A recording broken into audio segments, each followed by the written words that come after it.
పూలే పెరేరి గారికి, ఇంకా పెద్దలు ప్రతి ఒక్కరు కూడా, రవీంద్ర గారికి అందరు కూడా హృదయపూర్వక జేబీములు తెలియజేసుకుంటూ, ఈరోజు నాకు ఈ అవకాశం ఇచ్చిన నా గ్రామస్తులు మరియు నా మిత్రులు, మరి ముఖ్యంగా మా గురు సమానులు, అంటే గురువు అనే చెప్పాలి, నా గురు సమానులు అంటే ఆయన చూసి పెరిగామన్నమాట మేము. ఆయన పెట్టిన స్కిట్లు కానీ, ఆయన చేసిన అంబేద్కర్ గారి ఆలోచన ద్వారా ఆయన దగ్గర చదువుకుని వాళ్ళని చూసి మేము ఇన్స్పైర్ అయ్యి ఈరోజు ఈ స్టేజ్ల మీద మాట్లాడుతున్నాం. అలాంటి వ్యక్తి సాయిరాజ్ మాస్టర్. ఆయనకి నా హృదయపూర్వక కృతజ్ఞతలు తెలియజేసుకుంటూ యూత్ అందరూ కూడా జైబీములు తెలియజేసుకుంటున్నా. ఎందుకంటే మేము తెలుసుకోక చదువుకోక ఈరోజు పరిస్థితులు వేరేలా ఉన్నాయి. ఈరోజు మీరందరూ ఏంటంటే ఆయన్ని తెలుసుకోవాల్సిన అవసరం చాలా ఉంది. కాబట్టి మీ అందరూ కూడా శ్రద్ధగా వినాలని చెప్పేసి 2 నిమిషాలు తెలియజేస్తూ, ఈరోజు ప్రపంచ మేధావి, దళితుల ఆశాజ్యోతి, ఈ ప్రపంచంలో ఎక్కడికి వెళ్ళినా సరే నేనున్నానని చెప్పి వెలుగొందుతూ ఈరోజు భారతదేశంలో నివసిస్తున్న ప్రతి ఒక్కరు కూడా సమాన హక్కులు కల్పించి మనకు దశ దిశ నిర్దేశం చేసి ఈరోజు మనకు కూడా ఆయన చనిపోయి కూడా 135 సంవత్సరాల తర్వాత కూడా మనకు నేనున్నానని దమ్ముగా నిలబడిన ఒక వ్యక్తి డాక్టర్ బాబాసాహెబ్ అంబేద్కర్. జై భీమ్. ఈరోజు బాబాసాహెబ్ అంబేద్కర్ అనే వ్యక్తి మనం ఆయన పుట్టకపోయి ఉంటే ఈ రోజు మనం ఇలా రోడ్ల మీద పెట్టుకుని భోజనాలు చేసే పరిస్థితి మనకు ఉండేదా మిత్రులు అని చెప్పేసి మీరు అందరూ గమనించాల్సిన అవసరం ఉంది. ఈ రోజు ఆయన పుట్టకపోయి ఉంటే మన పిల్లలు కాన్వెంట్ లో చదువుకున్న వాళ్ళ నేను మిమ్మల్ని అడుగుతున్నాను మిత్రులు. మన పిల్లలు ఈరోజు ఫారెన్కి వెళ్ళి చదువుకునే పరిస్థితులు ఉన్నాయా అని మిమ్మల్ని అడుగుతున్నా. ఈరోజు మనం మంచి బట్ట కట్టుకునే పరిస్థితులు ఉన్నాయా అని చెప్పేసి మిమ్మల్ని అడుగుతున్నా. ఈ రోజు మనం మంచి బట్ట కట్టుకుని మంచి స్కూల్లో చదువుతూ ఈ రోజు మంచి మంచి ఉద్యోగాలు చేస్తూ ఈ రోజు మనం బతుకుతున్నంటే కేవలం డాక్టర్ బాబాసాహెబ్ అంబేద్కర్ మాత్రమే. జై భీమ్. ఈ రోజు చాలా మంది నేను ఆడు తాలూకా, నేను ఈడు తాలూకా, నేను ఆడు వ్యవహారం చెప్తాడు. కానీ మనం కొన్న ఒక్కడు మనం ఎవరి తాలూకా అని చెప్పాలా? డాక్టర్ బాబాసాహెబ్ అంబేద్కర్. ఎందుకంటే మన బలుపు అయినా, మన గర్వం అయినా, మన అధికారం అయినా, మన డబ్బు అయినా, మనకున్న విలువ కూడా బాబాసాహెబ్ అంబేద్కర్. ఎందుకంటే బాబాసాహెబ్ అంబేద్కర్ అనే వ్యక్తి లేకపోతే కనీసం మనం ఇక్కడ గడ్డి పరక కన్నా హీనంగా పరిస్థితి.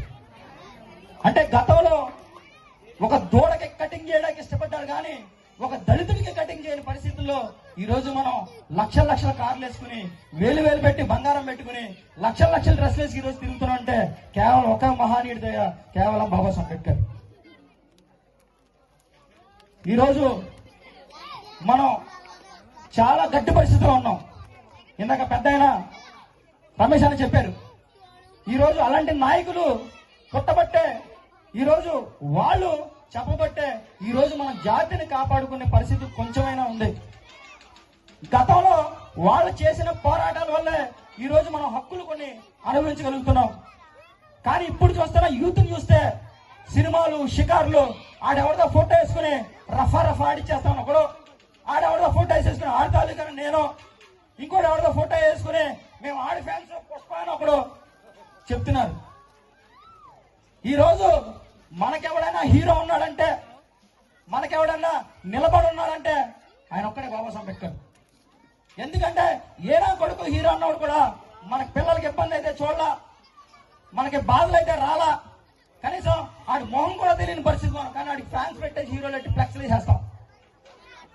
కానీ బాబాసాహెబ్ అంబేద్కర్ జయంతి అంటే నాకేం పని, బాబాసాహెబ్ అంబేద్కర్ గారి ఉద్యమం అంటే నాకేం పని, అరే నీ హక్కుల కోసం నువ్వు పోరాడుకుని రోడ్డు మీదకి రారా అంటే నా ఇంట్లో పని ఉంది, మా పిల్లలకు పని ఉంది, లేకపోతే నాకా పని ఉందని వెళ్ళిపోతున్నాం. వాళ్ళకి పని లేక రోడ్ల మీద వచ్చి కేసులు పెట్టించుకున్నారు.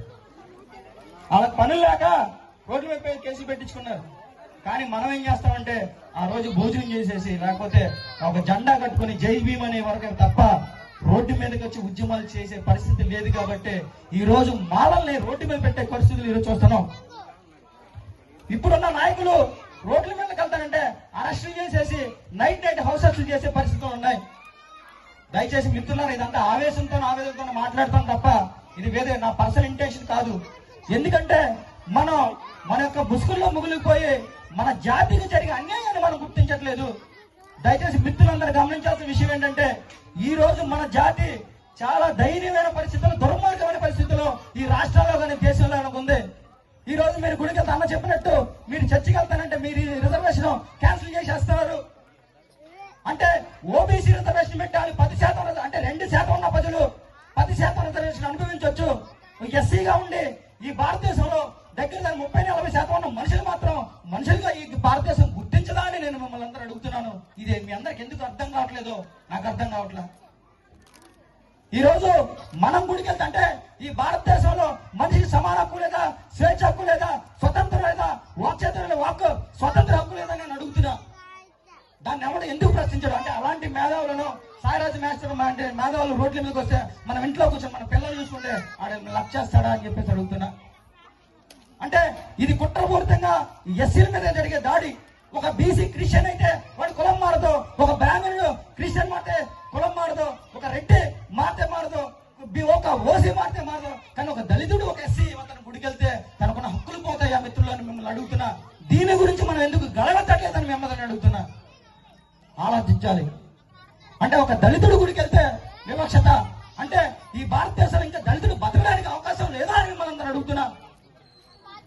దయచేసి మిత్రులు, యువత గమనించాల్సిన విషయం ఏంటంటే మనం పోరాటం చేయకపోతే రేపొద్దున మన బతుకులు, మన పిల్లల బతుకులు, వాళ్ళ పిల్లల బతుకులు మళ్ళీ ఏదైతే మనం మూతికి ముంత మొలక చీపిరి కట్టుకుని ఈ రోడ్లన్నీ తిరిగామో రేపొద్దున మన భవిష్యత్తు కూడా, మన పిల్లల భవిష్యత్తు కూడా అదే తయారవుతుందని చెప్పి మీ అందరికీ తెలియజేస్తూ మనందరం కూడా ఉద్యమం దిశగా వెళ్ళాలి.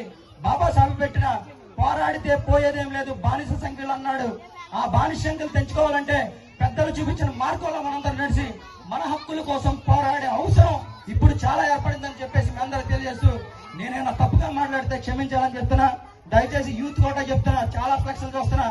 ఆడెవడదో ఫోటో వేసేసుకుని ఆడెవడో తెలియదు, ఆడు ఫోటోలు వేసేసుకుని రఫా ఆడతాలుగా అవన్నీ తగ్గించి దయచేసి బాబాసాహెబ్ అంబేద్కర్ పెట్టిన మార్గాలను నడిచి మనం మన పిల్లల భవిష్యత్తును కాపాడాలని మీ అందరికి తెలియజేస్తూ నాకు అవకాశం ఇచ్చిన ప్రతి ఒక్కరు హృదయపూర్వక జై భీములు తెలుసుకున్నాం.